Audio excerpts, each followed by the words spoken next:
तो कहानी की शुरुआत में हम निक और उसकी बीवी मैगी को देखते हैं, जिसके सीने में दर्द होने लगता है और हमें पता चलता है कि उसे हार्ट अटैक आया था, जिसके चलते उसे अस्पताल में भर्ती करना पड़ता है। और उसके बाद निक को ही उनके दोनों बच्चों को संभालना पड़ता है, जहां मैगी कुछ भी काम नहीं कर पाती थी। इसलिए एक दिन निक अपने दोनों बच्चों के साथ एक रोबोटिक कंपनी में जाता है, जो कि बिल्कुल इंसानों जैसे रोबोट बनाती है। वहां काम करता है। एक कर्मचारी निक को बताने लगता है कि उनके रोबोट इंसानों जैसी भावनाएं शेयर करते हैं, ताकि वो उनका अच्छे से ध्यान रख सके। उस आदमी से बात करते हुए उसे पता चलता है कि उसकी बेटी इसला कहीं चली गई है और वो परेशान होकर उसे ढूंढने लगता है। तभी एलिस नाम की एक रोबोट इसला को वापस उसके पास लाती है और ये देख के निक राहत की सांस लेता है। यहाँ वो कर्मचारी निक को बताता है कि एलिस को बच्चों का अच्छे से ख्याल रखना आता है और यहाँ इसला भी एलिस को खरीदने की जिद करने लगती है। ये सब देख के निक के पास कोई चॉइस नहीं थी और वो एलिस को अपने घर ले आता है, जहाँ वो उसे घर का सारा काम समझा देता है और फिर अपने दोनों बच्चों के साथ बाहर शॉपिंग करने चला जाता है। जिसके बाद जब वो रात में घर वापस आता है तो देखता है कि एलिस ने घर सारा काम करने के साथ साथ उनके लिए खाना भी बना लिया था, जहां ये देख के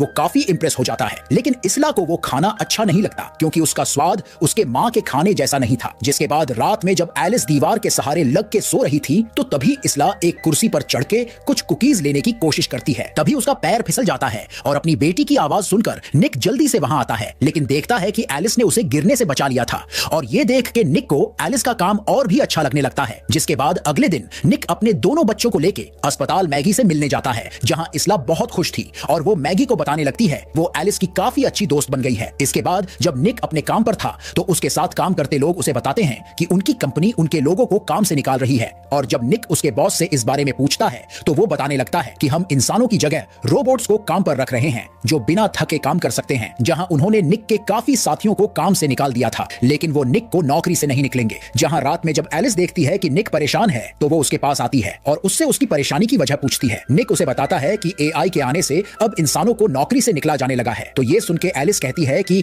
आगे की दुनिया ऐसी ही होने वाली है, क्योंकि हम इंसानों से बेहतर और ज्यादा काम कर सकते हैं। जहां ये निक को अच्छा नहीं लगता। कुछ देर बाद निक को अस्पताल से कॉल आता है कि कल मैगी का ऑपरेशन होने वाला है और ये सुन के अगले दिन निक अपने दोनों बच्चों को लेके अस्पताल आता है। यहाँ ऑपरेशन से पहले मैगी एलिस से अकेले में बात करना चाहती थी। असल में मैगी को डर था कि कहीं ऑपरेशन के दौरान उसे कुछ हो ना जाए, इसलिए वो एलिस से कहती है कि मेरे बाद तुम्हें ही मेरे बच्चों का ध्यान रखना है। लेकिन तभी निक को पता चलता है कि जो डॉक्टर मैगी का ऑपरेशन करने वाला था वो किसी वजह से नहीं आ पाएगा। और ये देख के मैगी और निक काफी परेशान हो जाते हैं और घर आके निक को और भी गुस्सा आने लगता है, क्योंकि अब वो मैगी के बिना और अकेला नहीं रह सकता। तभी एलिस वहां आके उसका हाथ पकड़ लेती है और उसे अपने सीने में रखती है, जहां वो धीरे धीरे निक के करीब आने लगती है, क्योंकि वो जानती थी कि निक को उसकी बीवी की कमी महसूस हो रही है और एलिस उसकी बीवी की कमी पूरी करना चाहती थी। लेकिन निक को ये अच्छा नहीं लगता और वो वहां से चला जाता है। जिसके बाद जब वो रात में घर वापस आता है तो देखता है कि उनकी तस्वीर में से मैगी की तस्वीर गायब हो गई थी। ये देख के वो एलिस से उनके बारे में पूछता है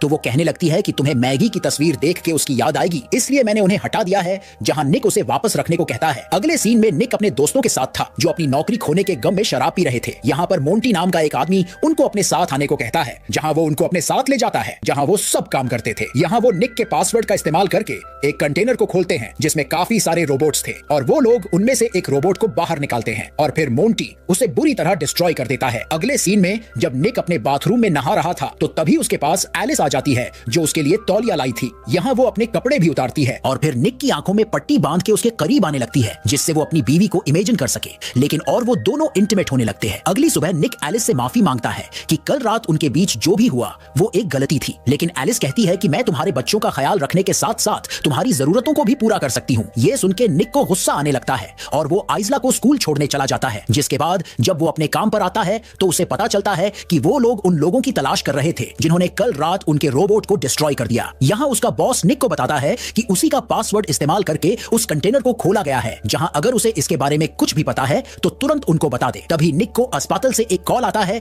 जो उसे बताते हैं कि कुछ रोबोट्स ने मिलकर मैगी का ऑपरेशन कर दिया है और अब वो मैगी को घर ले जा सकता है। ये सुन के निक मैगी को घर लाता है और वो अपने बच्चों को देख के काफी खुश थी। जिसके बाद रात में वो इसला के लिए खाना भी बनाती है जो उसे काफी अच्छा लगता है। जिसके बाद जब मैगी अपने कमरे में सो रही थी तो तभी उसे इसला की आवाज आती है और ये सुन के जब वो बाहर जाती है तो तभी सीढ़ियों की रेलिंग टूट जाती है और वो नीचे गिर जाती है। मैगी देखती है कि इसला तो बस एलिस के साथ खेल रही थी, जहां एलिस मैगी को वापस ऊपर लेके जाती है। और रात में जब निक वापस घर आता है तो देखता है कि एलिस मैगी की आवाज में इसला को कहानी सुना रही थी और ये देख के उसे काफी अच्छा लगता है और वो उसके पास बैठ के उससे बातें करने लगता है। लेकिन जब एलिस उसे बताती है कि मैगी सीढ़ियों से गिर गई थी तो वो दौड़कर उसके पास जाता है। मैगी उसे बताती है कि रेलिंग के टूटने से वो गिर गई थी। ये सुन के निक को एलिस पर शक होता है कि उसने ही ये सब किया है। जिसके बाद निक मैगी के साथ उनके बैकयार्ड में जाता है, जहां वो दोनों एक साथ डिनर करते हैं और अंदर से एलिस भी उनको देख रही थी। जिसके बाद सोने से पहले निक और मैगी उनके कमरे में इंटीमेट हो रहे थे, तो तभी एलिस वहां आ जाती है और निक से कहती है कि इसला उसे बुला रही है। जिसके बाद जब निक उनके बैकयार्ड में सफाई कर रहा था, तो तभी मोंटी उसके पास आता है और वो निक को बताता है कि पुलिस को पता चल गया है कि मैंने ही उनके रोबोट को डिस्ट्रॉय कर दिया था। जहां मोंटी को लगा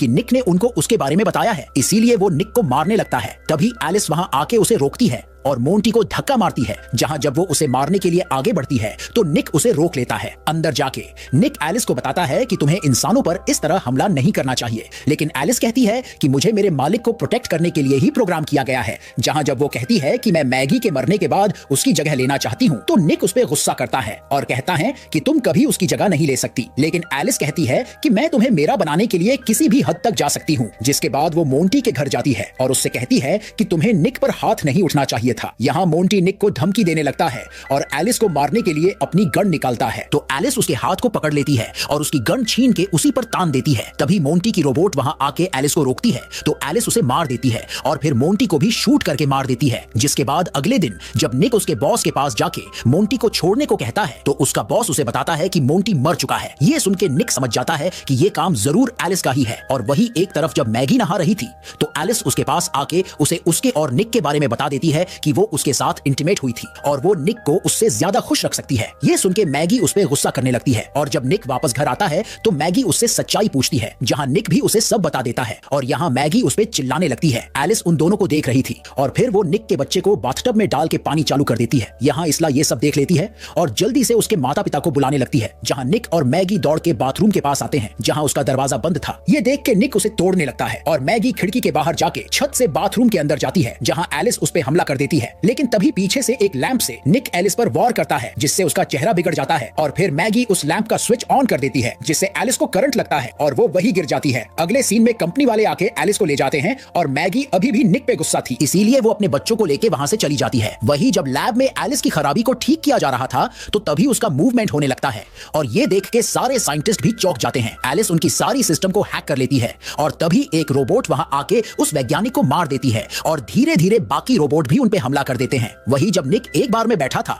तो उसके पास मैगी आती है और उससे अपने प्यार का इजहार करती है। लेकिन निक जब भागने की कोशिश करता है, तो एलिस उसके हाथ को पकड़ लेती है, जहां निक उससे प्यार का नाटक करता है और उसके दिमाग के तार को खींच लेता है, जिससे उसे भागने का मौका मिल जाता है। वही एक तरफ मैगी अपने बच्चे को लेके एक अस्पताल आई थी, जहां डॉक्टर उसका चेकअप कर रहा था। तभी एलिस भी वहां आ जाती है और रिसेप्शन में एक कंप्यूटर में मैगी के कमरे का पता लगाने लगती है कि तभी एक नर्स वहां आके उसे रोकती है, तो एलिस उसे मार डालती है और जब तक वो मैगी के कमरे तक आती है, तो वो अपने बच्चों को लेके वहां से जा चुकी थी। वही एक तरफ निक मैगी को कॉल करने की कोशिश कर रहा था, लेकिन मैगी का फोन अस्पताल में ही छूट गया था और मैगी अपने बच्चों के साथ अस्पताल से बाहर आती है और एक एम्बुलेंस लेके जाने की कोशिश करती है। लेकिन तभी एलिस वहां आके उसे गाड़ी से बाहर निकाल लेती है और उसे मारने की कोशिश करती है। जहां जब मैगी उसे लात मारती है, तो निक गाड़ी से उसे उड़ा देता है, जिसमें निक को भी काफी चोट आई थी। इसलिए मैगी उसे बाहर निकालती है और देखती है कि वो बेहोश हो गया था। तभी पीछे से एलिस आके फिर मैगी पर हमला कर देती है और अपने अंदर से एक लोहे का टुकड़ा निकालकर उसे मारने की कोशिश करती है। जहां निक पीछे से एलिस पर हमला करता है और मैगी की जान बचा लेता है। जहां मैगी भी सब भूला के निक को माफ कर देती है और वो दोनों वापस एक साथ रहने लगते हैं। वही हम लैब को देखते हैं, जिसका सिस्टम अपने आप ही सभी रोबोट्स को कोई सिग्नल भेज रहा था, जो एलिस के पास भी चला जाता है और वो वापस से